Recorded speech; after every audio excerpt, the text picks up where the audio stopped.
So in today's video, we're going to be restoring this. This is an old TYCO mantua. I actually have one just like it. It's a Santa Fe one. This one's a Canadian Pacific. This is another one of the ones that Mark wanted me to restore. I believe when we tested it, it didn't work, so I have no clue what's wrong with it. I'm going to guess it has a blown armature, in which case there's not that much we can do, but we'll see. Maybe the motor's still got some life left in her. So let's do a test to see if we can get this thing to work at all and confirm whether or not the motor actually can turn over. Okay, so we've got her set up on the track now. We're going to do a bit of an interesting test because with my new controller, we can see how much voltage is being put into the track. We can also see how much is being picked up. So if the voltage goes up but the current doesn't go up, then we know that the motor's not getting power. If the voltage goes up and the current goes up but the locomotive doesn't move, it means the locomotive's getting power but the motor's not turning over. So anyways, moment of truth. I don't believe it. Okay, I thought when we had tested this thing it didn't work, but now it's clearly turning over. It seems kind of derailed. Let's see if she'll do reverse too. Okay, wow. So, correct me if I'm wrong, but I was pretty sure that this thing didn't turn over, and now it is. So, I was absolutely sure that this thing didn't work. I thought when we had tested it, it didn't turn over whatsoever, but apparently just sitting on a table has brought it back to life, so that's kind of interesting. I'm really excited now that this one's running, because pretty much means all we have to do is make it better by lubricating and cleaning it, and we should have a good runner. Mark from M&M Rails requested that I don't replace any parts, but this seems like a fairly simple part. I think I can probably make a part for that, so we'll see what I can do. And yeah, until then, we'll just try to get this all working better. Okay, so this shouldn't be too difficult to take apart. Basically, there's all these screws at the bottom. I have another TYCO mantua, obviously, and I did take that one apart to lubricate it once, so I have a vague idea of how these things go together. Just gonna start taking these screws out, and hopefully we'll get the wheel assembly out, and we'll see. Seems like the motor was definitely turning over somewhat okay, so hopefully if we just clean any old lubricants out of this thing, any hair or whatever might be kind of impeding this thing, hopefully we can get this thing running a lot better. These are actually fairly well built. You can see these wheels actually are quite beautiful. They did a very nice job.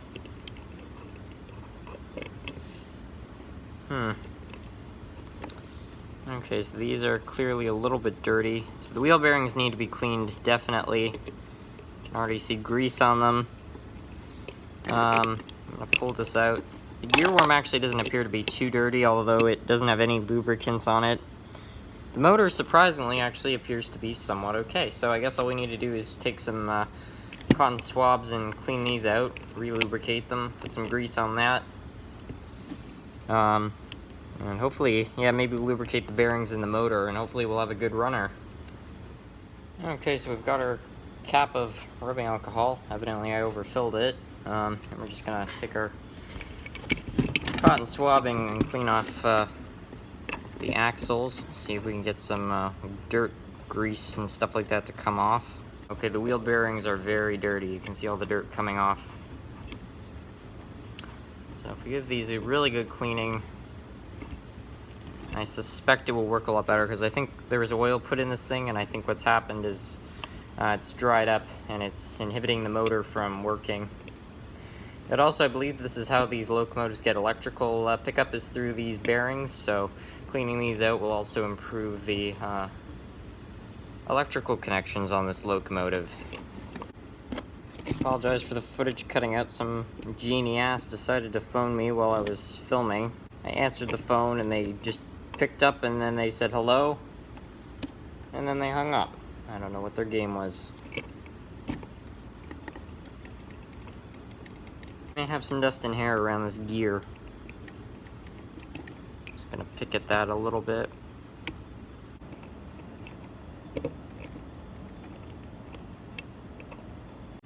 Okay, so the bearings are almost completely dry. Well, actually they are completely dry, but while I have the wheels out, I'm just gonna a little bit of lubricant into the motor. There's a bearing right here, so we'll just put a little bit in there and get some in that back one there, and that will set the wheels back down. And they'll appear to be 90 degrees apart, the axle or the driving rods, and we're just going to put a really little amount of lubricant. Actually, for this last one, I'm going to take a macro shot, because I always say how much you should be putting, but I don't show how much, and this kind of makes it trickier for people, I guess, to see. So there's our bearing. We're going to take our lubricant, and as you can see, I've got a drop in this case because it's a pretty big bearing, and I just rub that all over, and there we go. That's all it needs. Now I'm going to put this plate back over the wheels. Actually, I'm just going to check it first to make sure. Take your screws out first just to check it. As you can see, there is a little bit of old grease on there, so we are going to clean it up.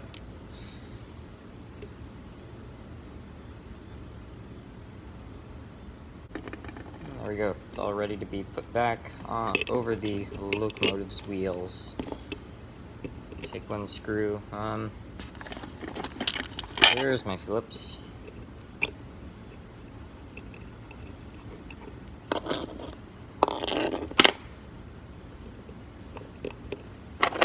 Good strategy, if screws aren't fitting on, what you can do is the first screw you put in, make it kind of loose, that way you can make minor adjustments, because with any screws there's usually a bit of wiggle room, so you can do that, and then tighten them down once you get them the way you want to.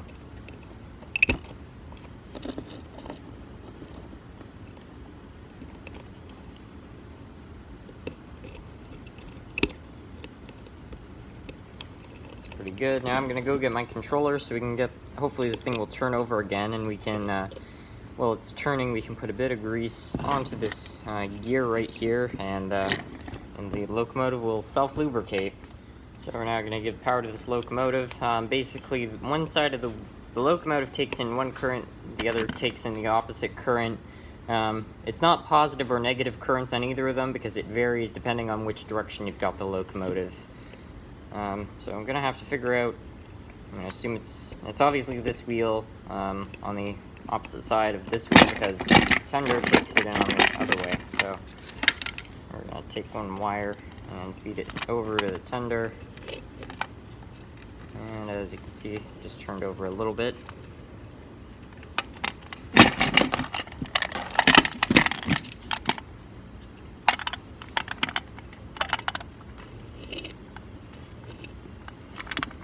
I am realizing too that the wheels on the tender are pretty dirty, so we're gonna have to clean those at some point. But for now, we're just gonna take some grease and put it on the locomotive's gear, and we're gonna try to let it turn as much as possible.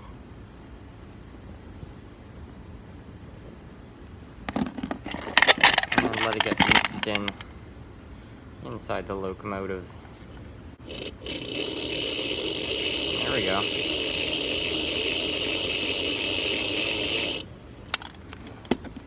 So I think I just got the connection just right for a couple seconds.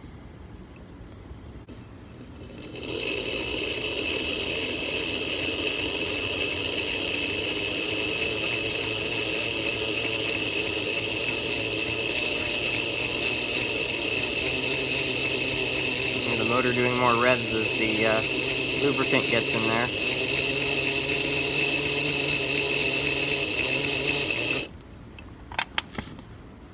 Very nice. Now I'm just going to give the wheels on the tender a quick clean, because I have a feeling that's also part of why this is not working so well, just doesn't have a consistent electrical connection.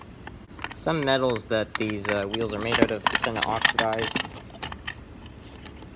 which I think could be what happened a bit here. I don't think this locomotive's been run a lot, which wouldn't help that situation either.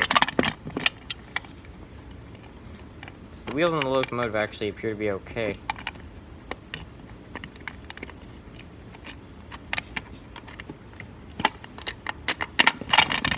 Okay, fair enough. I think we got those clean enough. Now, if this thing runs, then I'm gonna try to come up with a solution to this broken connecting plate. Okay, moment of truth. Now, keep in mind this thing did turn over, so hopefully it's better than it was before. Okay, That's pretty good. It's not the fastest locomotive, but it's running somewhat quietly.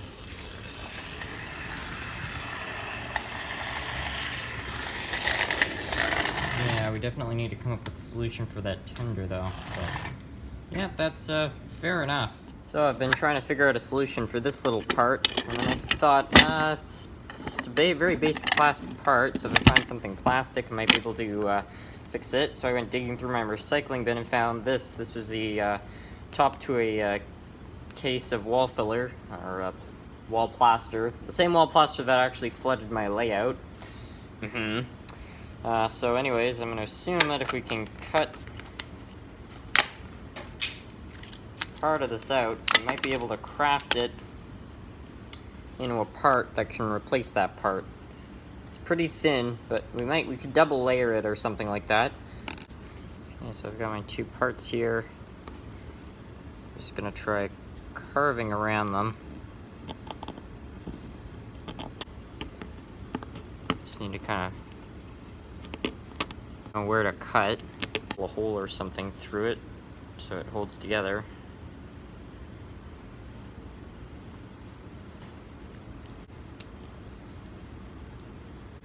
Here's my first try making the part. It doesn't look that great, but it doesn't really matter. It just needs to work, and I'm going to make a duplicate part. Hopefully this will work.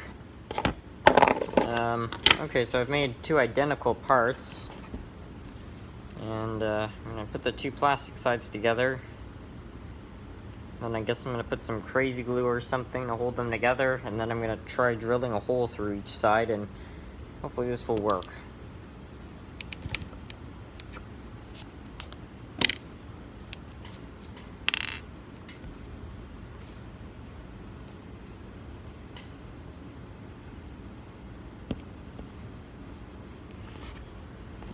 It's always inevitable when I work with crazy glue that I get it on my fingers. It happens every time.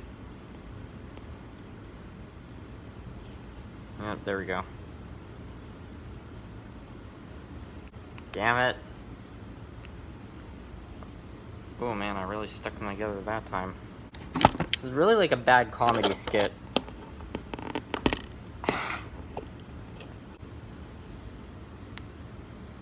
Well, that was pretty bad, but well, I got them apart, I guess. Yeah. Gotta watch, it's gonna fuse to my table now. A little tip I would actually suggest for people working with this type of glue as well. Be really careful not to get it on your clothes, because one time I spilled it on my jeans, and it has some kind of chemical reaction with cotton, and it can actually burn you, as stupid as that sounds, so just keep that in mind. Okay, so I need to drill some kind of a hole to go around the pieces. I don't know if I have a drill bit that's the exact size, so I think I'm just going to use my favorite technique to poke a hole through something, which is just to take a knife. And you just twist, and it will actually slowly work its way through.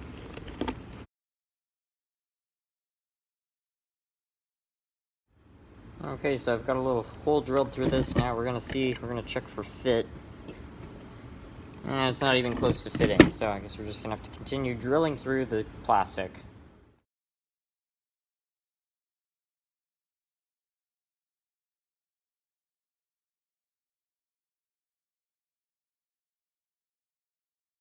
So now you have one part of it to fit around the locomotive.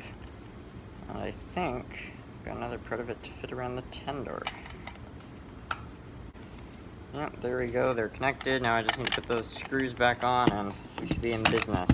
We're going to see how it works first though. If it does work, I guess I could take like a permanent marker or something and paint it black so it blends in, because this does look a little unusual, I'm not going to lie.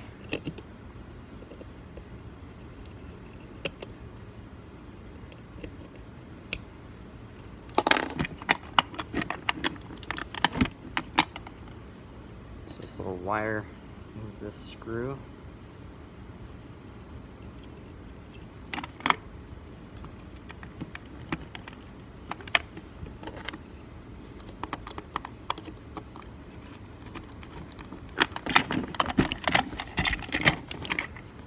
Locomotive and tender, united again. Okay, moment of truth. Yeah, that seems to work pretty good. The real question is, how will it work in reverse?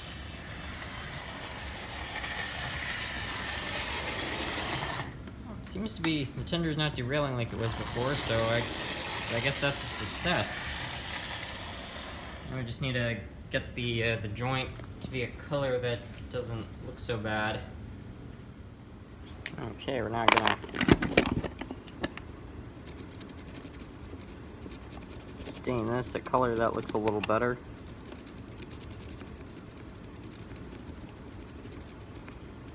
It really doesn't have to be perfect, it just needs to hide this part.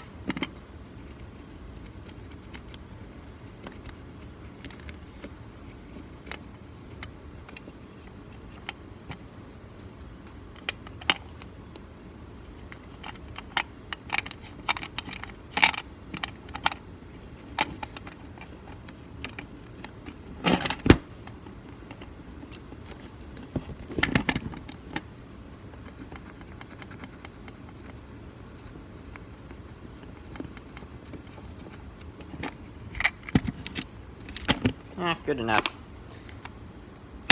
Well, that's it for today's video. I hope you guys enjoyed. This has definitely been one of the most unusual restorations I've ever done, but I think it was a success all around. So, yeah, hopefully I'll have more of these restorations coming up. I'm going to have to pick up the pace because the train show that Mark wants to sell some of these things at is in October.